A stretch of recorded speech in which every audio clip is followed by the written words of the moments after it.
কয়েকদিন হলো রায়ান অফিসে খুব ব্যস্ত। নিউজ চ্যানেলে নতুন প্রজেক্ট এসেছে, রাত জেগে ওর কাজ করতে হয়, ফোনে কথা বলার সময়ও পায় না। কিন্তু আনিকা বুঝতে পারে এই ব্যস্ততার পেছনে শুধু কাজ নেই, আছে দূরত্বের একটা পর্দা যেটা রায়ান ধীরে ধীরে টেনে দিচ্ছে। আগে রায়ান অফিস শেষে এসে বলে যেত, চলো আজ নদীর ধারে হাঁটতে যাই, একটু গল্প করি। এখন সেই কথাগুলো কেবল মেসেজে সীমাবদ্ধ। আজ খুব কাজ, দেখা হবে কাল। কাল আর আসে না। এই সময়েই আনিকা নিজের কাজের ভেতরে ডুবে যায়। শহর জীবনে নারী নিরাপত্তা নিয়ে ওর করা রিপোর্টটা নিউজরুমে প্রশংসা পায়। অনেকে বলে, তুমি তো আসলেই সাহসী মেয়ে আনিকা। কিন্তু ভেতরে ভেতরে ওর মনে হয়, সাহসী না, ও কেবল লড়ছে যাতে কেউ বুঝতে না পারে কতটা একা হয়ে গেছে সে। রাতের বেলা অফিসের জানালায় নিজের ছায়া দেখেও ভাবে, এই আমি? সত্যি আমি তো কই? ওর ভেতরের মানুষটা কেমন বদলে যাচ্ছে, শহরের মতোই অচেনা, ঠান্ডা। একদিন হঠাৎ করেই রায়ানের ফোন এলো, কণ্ঠে ক্লান্তি, কিছুটা দূরত্ব। আনিকা, আজ দেখা হবে না, একটু প্রজেক্ট মিটিং আছে। আনিকা জিজ্ঞেস করল, তুমি কি ঠিক আছো? রায়ান একটু থেমে বলল, হয়তো ঠিক আছি, হয়তো না। আমাদের কিছুটা সময় দরকার আনিকা। ওর বুকটা হঠাৎ ভার হয়ে গেল। এই আমাদের কিছুটা সময় দরকার কথাটা যেন একটা সম্পর্কের শেষ ঘোষণা। ও জানে না কেন, কিন্তু মনে হলো শহরের সব আলো নিভে গেছে একসাথে। রায়ানের দূরত্বের মাঝেই একদিন অফিসে বড় বিপর্যয় ঘটল। একটা রিপোর্টে ভুল তথ্য প্রকাশিত হওয়ায় পুরো নিউজরুমে সমালোচনার ঝড়। যদিও ভুলটা আনিকার নয়, তবু কিছু সহকর্মী চুপি চুপি বলল, নতুনরা এলে এমনই হয়, নাম কামাতে গিয়ে সব গুবলেট। একজন সিনিয়র মহিলা সাংবাদিক ওর দিকে তাকিয়ে বলেছিলেন, এই শহরে মেয়ে হয়ে সোজাপথ চলে টিকে থাকা কঠিন আনিকা। ওর মাথা নিচু হয়ে গেল, কিন্তু গলার ভেতরে যেন একটা আগুন জ্বলল। ও নিজেকে বলল, আমি ভাঙব না, আমি জানি আমি যা করেছি তা সত্য। রায়ান দূরে, অফিসে চাপ, সমাজে সন্দেহ, এই 3 ঝড়ের মাঝেও আনিকা টিকে থাকে। রাত জেগে আবার রিপোর্ট ঠিক করে, সব ডেটা যাচাই করে, নতুন করে উপস্থাপন করে বসের সামনে। বস অবাক হয়ে তাকিয়ে বলল, তুমি এটা একাই করেছ? আনিকা শুধু মাথা নাড়ল। ভুলটা আমার ছিল না, কিন্তু সংশোধনটা আমারই হওয়া উচিত। সেদিন নিউজরুমে এক অদ্ভুত নীরবতা নেমে এলো। সবাই বুঝল, এই মেয়েটা কেবল একজন সাংবাদিক নয়, এক যোদ্ধা। কাজ শেষ করে রাতে বাড়ি ফিরে আনিকা আয়নায় তাকায়। চোখের নিচে কালি পড়েছে, ঠোঁটে রং নেই। ও ভাবে, এই শহরে আমি লড়াই করছি কার সঙ্গে? ওদের সঙ্গে নাকি নিজের ভেতরের ভয়টার সঙ্গে? মোবাইলে রায়ানের নাম এখনও সেভ করা আছে, রায়ান ব্লু হার্ট নামে। কিন্তু সেই নামের পাশে আর কোনো নোটিফিকেশন আসে না। ও হঠাৎ ফোনটা বন্ধ করে দেয়। চুপচাপ জানালার পাশে বসে বৃষ্টির শব্দ শোনে। বৃষ্টি মানে যেন নিজের কান্নার প্রতিধ্বনি।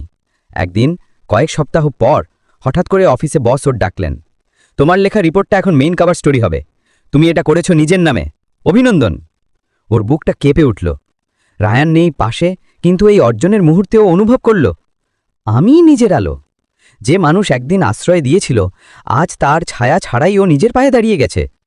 তবু সেই রাতে রায়ানের পাঠানো একটা মেসেজ এলো, তোমার সাফল্যে আমি খুশি, কিন্তু আমি আর এই পথে থাকতে পারছি না, আমাদের গল্প এখানেই শেষ। ওর মনে হলো কেউ বুকের ভেতর থেকে শব্দটা কেটে ফেলেছে। চোখের সামনে ঘরটা ঘুরে গেল। ও বসে পড়ল মেঝেতে, হাতে ফোনটা চেপে ধরে কেবল একটি কথাই বলল, শেষ মানে কি? থেমে যাওয়া? সেই রাতে আনিকা অনেকক্ষণ চুপচাপ বসেছিল জানালায়। বাইরে মুষলধারে বৃষ্টি, ভেতরে এক নীরব ভাঙন। কিন্তু ভেতরে কোথাও, খুব গভীরে, একটা কণ্ঠ বলছিল, ভাঙনের পরেই তো নতুন প্রবাহ শুরু হয়। আর সেই কণ্ঠটাই ছিল আনিকার নিজের। রাত 2টা পেরিয়েছে।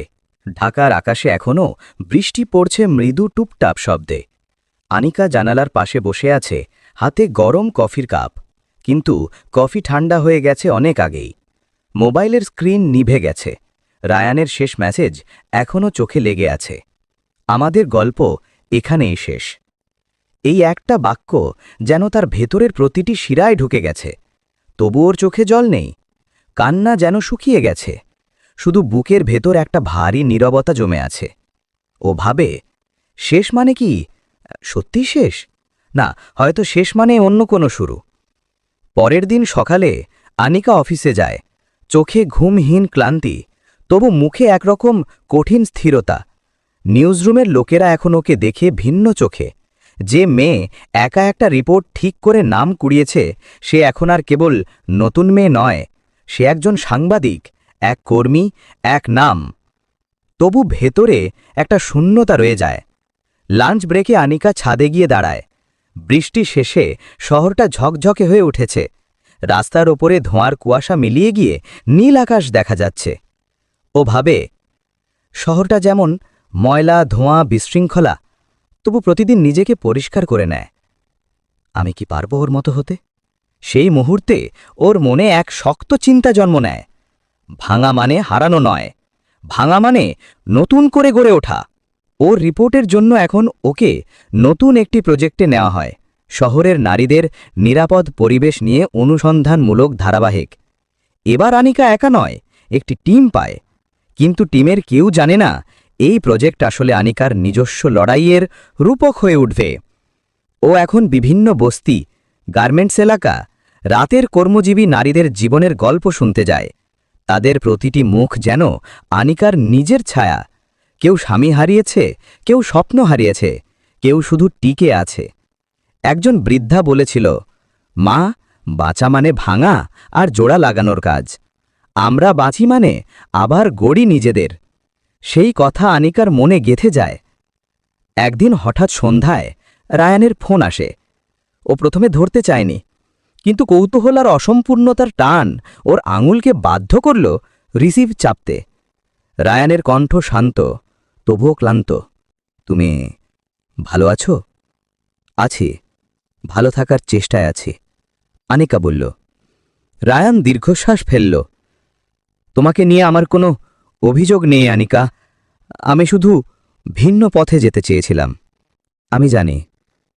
আনিকার কণ্ঠ শান্ত কিন্তু দৃঢ়। তুমি যে পথে গেছো হয়তো তা তোমার, কিন্তু আমি যে পথে হেঁটেছি সেটি আমার শক্তির রাস্তা। দুজনেই কিছুক্ষণ চুপ থাকে। বৃষ্টি আবার শুরু হয় বাইরে। এ যেন সময়ের এক সীমানা। দুজন মানুষ, একই শহরে, কিন্তু আলাদা জগতে। শেষে আনিকা নিজেই বলে, আমাদের গল্প শেষ হয়েছে ঠিক, কিন্তু আমি এখনও লিখছি নিজের গল্প।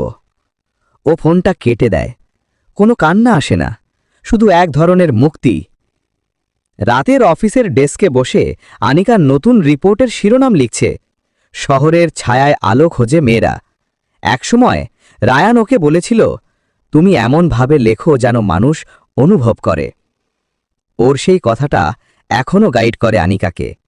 লিখতে লিখতে ওর মনে হলো, রায়ান ওর জীবনের অংশ ছিল, কিন্তু গন্তব্য নয়। সে ছিল এক সময়ের সেতু, যার উপর দিয়ে ও নিজের শক্তির তীরে পৌঁছেছে। ওর কলমের প্রতিটি শব্দে এখন আত্মবিশ্বাস ঝরে পড়ে। এই শহর, এই লড়াই, এই ভালোবাসা, সব কিছু মিলিয়ে তৈরি হয়েছে ওর নিজের সত্য। কয়েক সপ্তাহ পর রিপোর্টটি প্রকাশিত হয়। রেসপন্স অভাবনীয়। সোশ্যাল মিডিয়ায় আলোচনায় আসে, বড় বড় পোর্টালগুলো উদ্ধৃতি দেয়। মানুষ বলে, এই মেয়ে শহরের বাস্তবতাকে সত্যিই তুলে ধরেছে। একটি এনজিও সংস্থা ওকে আমন্ত্রণ জানায়, তুমি যদি চাও আমরা এই বিষয় নিয়ে সচেতনতামূলক শর্ট ফিল্ম বানাতে চাই, তুমি স্ক্রিপ্ট লিখবে? আনিকার মুখে হাসি ফুটে ওঠে। ওর চোখে এক নতুন আলো, যে আলো কোনো সম্পর্কের নয়, নিজের পরিশ্রম ও জেদ থেকে জন্ম নেওয়া আলো। ও এখন নতুন বাসায় উঠেছে, একটি ছোট্ট ফ্ল্যাট, জানালার পাশে টবে মানি প্লান্ট গাছ। প্রতিদিন সকালে সেটিতে পানি দেয়। ও ভাবে, এই গাছটা আমি, ধীরে ধীরে বাড়ছি, সবুজ হচ্ছি। প্রতিটি দিন ওর কাছে নতুন করে শুরু করার দিন। অতীতকে মুছে না ফেলে ও এখন সেটাকেই নিজের ইতিহাসের অংশ বানিয়েছে। একদিন আয়নায় নিজেকে দেখে আনিকা হেসে বলল, তুমি ভাঙনি, তুমি রূপান্তরিত হয়েছ। শেষ বিকেলে শহরের রাস্তায় হাঁটছে আনিকা। সূর্য ঢলে পড়ছে, পাশ দিয়ে যানবাহনের হর্ন বাজছে। তবু ওর মনে শান্তি। বাতাসে ধুলোর গন্ধ, তবু সেই বাতাসই এখন স্বাধীনতার প্রতীক। ওর চোখের সামনে একটি নদীর ছবি ভেসে ওঠে, গ্রামের সেই নদী, নগর নদী। ও ভাবে, নদী যেমন নিজের গতি হারায় না, আমিও হারাব না, কারণ আমি নদীর মেয়ে, আমি থামতে জানি না। বৃষ্টি আবার পড়তে শুরু করে।